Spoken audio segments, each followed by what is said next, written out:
ಆತ್ಮೀಯ ಸ್ನೇಹಿತರೆ, ಮನಸ್ಸಿನ ಬುತ್ತಿಗೆ ಸ್ವಾಗತ. ಪ್ರೀತಿಯ ಸ್ನೇಹಿತರೆ, ಕೆಲವೊಂದು ಸಂದರ್ಭದಲ್ಲಿ ನಿಮ್ಮ ಕಣ್ಣ ಮುಂದೆಯೇ ಹಲವಾರು ಸನ್ನಿವೇಶಗಳು ನಡೆಯುವವು. ಆಗೆಲ್ಲ ನೀವು ಇದು ನನಗೆ ಸಂಬಂಧಿಸಿದ್ದಲ್ಲ ಎಂದು ಸುಮ್ಮನೆ ಕುಳಿತು ಬಿಡುತ್ತೀರಿ.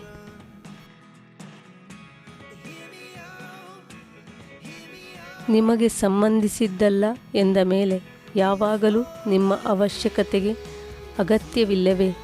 ಅದರಿಂದ ನಿಮಗೆ ಎಂದೂ ಉಪಯೋಗ ಇಲ್ಲವೇ? ತಿಳಿದುಕೊಳ್ಳಿ. ಬದುಕಿನ ಹಲವು ಕವಲು ದಾರಿಗಳಲ್ಲಿ ಎಂದಾದರೂ ಉಪಯೋಗಕ್ಕೆ ಬರಬಹುದು. ಸುಮ್ಮನೆ ಟೈಮ್ ಪಾಸ್ ಮಾಡುವ ಬದಲು ತಿಳಿದುಕೊಳ್ಳುವುದರಲ್ಲಿ ತಪ್ಪೇನೂ ಇಲ್ಲ.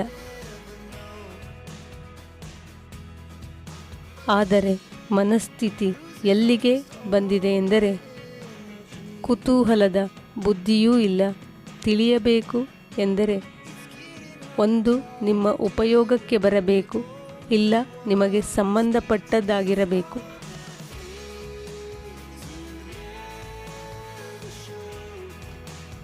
ಇಂದು ಉಪಯೋಗಕ್ಕೆ ಬರದೇ ಇದ್ದದ್ದು ನಾಳೆ ಬರಬಹುದು. ನಾವು ಒಂದೇ ಕಡೆ ನೆಲೆ ನಿಲ್ಲಲು ಸಾಧ್ಯವಿಲ್ಲ. ಬದಲಾವಣೆಗಳು ನಡೆಯುತ್ತಲೇ ಇರುವುದು. ಯಾವ ಸಂದರ್ಭದಲ್ಲಿ ಯಾವ ಸಮಸ್ಯೆ ಉದ್ಭವಿಸುವುದು ಹೇಳಲಾಗದು. ಕಲಿತ ವಿದ್ಯೆ ಬದುಕಿನ ಪಾಠಗಳು.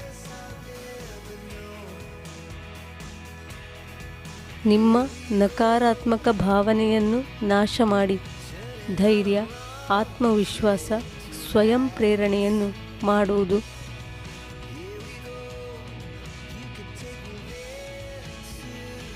ಕುತೂಹಲ ಪ್ರವೃತ್ತಿ ನಿಮ್ಮಲ್ಲಿ ಇದ್ದರೆ ನಿಮ್ಮ ಜ್ಞಾನ ವಿಕಾಸವು ಅಗಾಧವಾಗುವುದು.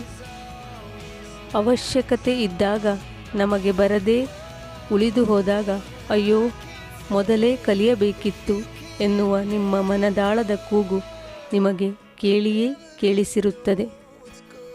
ಕುತೂಹಲ ಪ್ರವೃತ್ತಿ ನಿಮ್ಮಲ್ಲಿದ್ದರೆ ನನಗೆ ಸಂಬಂಧಿಸಿದ್ದಲ್ಲ ಎನ್ನುವ ಯೋಚನೆ ಮಾಡುತ್ತಾ ಕುಳಿತುಕೊಳ್ಳುವುದಿಲ್ಲ.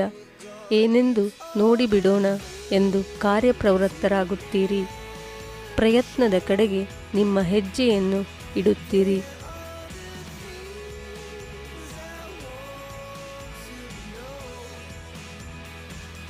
ಬದುಕು ಕುತೂಹಲದ ತಾಣವಾಗಿರಬೇಕು. ಕುತೂಹಲ ಇಲ್ಲದಿದ್ದರೆ ಬದುಕಿನಲ್ಲಿ ಏನನ್ನೂ ಹೊಸದಾಗಿ ತಿಳಿದುಕೊಳ್ಳಲು ಸಾಧ್ಯವಿಲ್ಲ. ತಿಳಿದುಕೊಂಡಿದ್ದಷ್ಟೇ ಸಾಕು ಎನ್ನುವ ಮನೋಭಾವನೆ ನಮ್ಮದಾದರೆ ನಮ್ಮ ಜೀವನ ನಿಂತ ನೀರಾಗಿ ಉಳಿದು ಬಿಡುವುದು.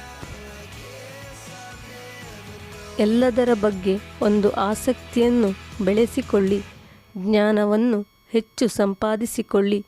ಇದು ಬೇಡ ಅದು ಬೇಡ ಎನ್ನುತ್ತಾ ಕುಳಿತುಕೊಳ್ಳದಿರಿ. ಆಲಸಿತನ, ಸೋಮಾರಿತನದಿಂದ ದೂರವಿರಿ.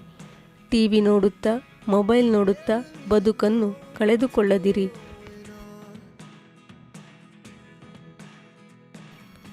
ಇದನ್ನು ತಿಳಿದುಕೊಂಡು ನನಗೆ ಏನಾಗಬೇಕು? ಅಸಡ್ಡೆಯ ಮಾತು ಯಾವ ವಿಷಯದ ಬಗ್ಗೆಯೂ ಆಡಬೇಡಿ. ಇಂದು ಇದ್ದಿದ್ದು ನಾಳೆ ಇರದೇ ಇರಬಹುದು. ಕುತೂಹಲ ಎಂದು ಕೆಟ್ಟ ದಾರಿಯಾಗದಿರಲಿ. ಸನ್ಮಾರ್ಗವನ್ನು ಹುಡುಕು. ದೃಷ್ಟಿಕೋನವು ಸಕಾರಾತ್ಮಕವಾಗಿರಲಿ. ಯಾವುದೇ ಕೆಲಸ ಇರಲಿ, ಎರಡು ದಾರಿಗಳು ಇದ್ದೇ ಇರುತ್ತದೆ. ನಮ್ಮ ಆಯ್ಕೆ ಯಾವಾಗಲೂ ಸಕಾರಾತ್ಮಕವಾಗಿದ್ದು ಉತ್ತಮ ಜೀವನವನ್ನು ಅಳವಡಿಸುವಂಥದ್ದಾಗಿರಬೇಕು.